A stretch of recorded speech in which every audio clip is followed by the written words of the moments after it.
Disclaimer. This video is made for entertainment purpose only. It doesn't mean to hurt any.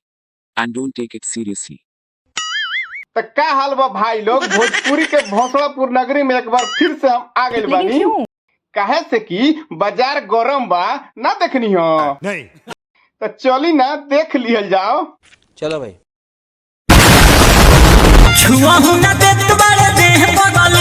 अरे भैया तू चाहत तारा की भौजी तारा के छुए दे हो। तो ए भैया हम बताओ तनी नु कि काहे तो से नेह तुरले होई। मुझे क्या पता, मुझसे पूछे जा रही है बार बार। का बात करता रू अभी ले दर्द बढ़ले बा। का कहलू। अरे भौजी भैया के जोगाड़ बढ़ हो गइल बा त का अब ना देबू।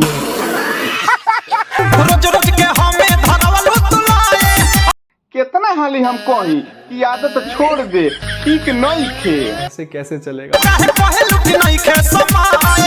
अब कहाँ से समय रही हई वाला योगा जो कैले बाड़ा यही से भौजी के डर लागत होई।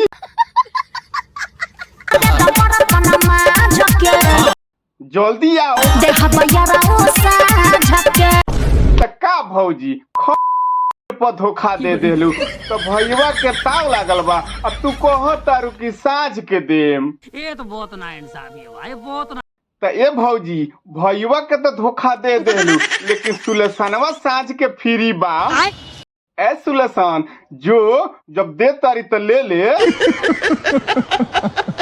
बाकी रउओ लोग के जाए के बाद तो चल जाई लेकिन जाए से पहले लाइक शेयर सब्सक्राइब कर देम। मिलत तनी अगला वीडियो में। बाय बाय, टेक केयर, जय हिंद।